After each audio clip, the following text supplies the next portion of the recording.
Hi friends, Dr. Ramadevi Papalu here, fertility specialist. Most of the people for infertility treatment they are undergoing for IVF because everyone knows IVF is giving best results. But before going IVF treatment, I will give you certain tips. What you have to discuss thoroughly with the clinic or the doctor or the counselor, because these are the points you must clear before proceeding with the treatment.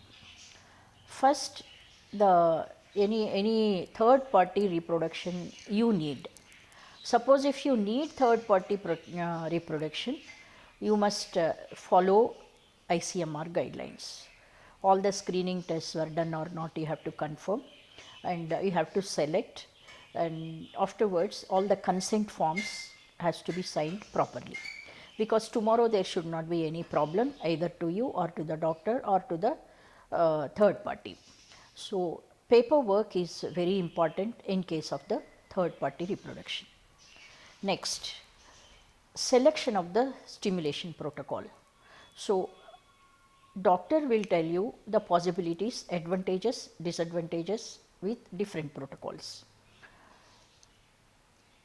Either the long protocol, antagonistic protocol, natural, minimally stimulated natural protocol, or sometimes of late another protocol has come.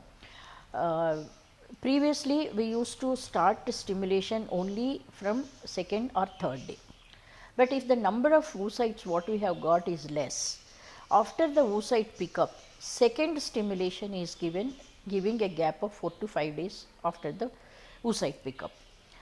People are getting, even at this stage, even secretory phase, if we give the stimulation, we can get some amount of oocytes. So, pooling of these oocytes, first half of the period and second half of the period put together, if we have more than 3 or 4 oocytes, then the pregnancy rate will increase.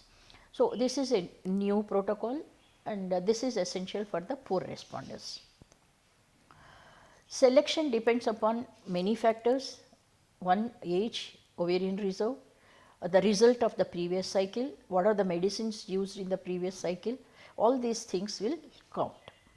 So, once the selection of the protocol is over, and you have to discuss about the complications like hyperstimulation syndrome, what precautions you have to take, about the infection, medicines what you have to take, all these things you need to discuss and have a thorough knowledge. Once the embryo is formed, again next step you need to discuss how many embryos have come, how many embryos are being transferred, and how many are frozen. We can leave the choice to the patient, because the final risk is the patient. So, they have to give the consent.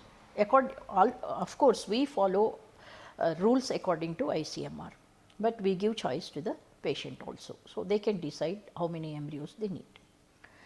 Whether they want transfer on third day or fifth day, that also we can discuss with the patient, and they can give consent for whichever day they want the transfer.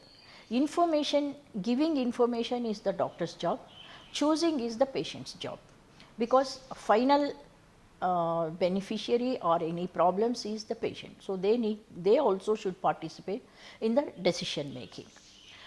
After the embryos are frozen, they can be used for the next baby. Suppose first cycle is successful, they can use it for the next baby if they want, or they can donate to other people, or they can donate for the research. For everything should be very clear between the clinic and the couple. Next, when we are doing IVF, whether the person is going for simple conventional IVF or ICSI, that also you need to discuss with the doctors. So, every procedure has got advantages and disadvantages. All the information you should get in first hand, and you also participate in the decision making. And finally, assisted hatching. Assisted hatching is if the shell Zona pellucida, if the doctor suspects. So, assisted hatching, certain people need, elderly women, previous failure of IVF, PCO patients. These people we subject to assisted laser hatching. ICSI also is preferred for elderly people and oligoasthenospermia or previous IVF failures. So, before going for IVF, if you discuss what all the points I told you, you will have a clear mind. You know what you are doing, so that there will not be any confusion, misunderstanding, and you gain confidence what the clinic is doing, whether they are doing every step with care, so that the stress and misunderstanding will be nullified. You will have a better relationship between the clinic and you will have a better success. Okay, na? Thank you. If you have any doubts, please put in the comments. I will respond for them.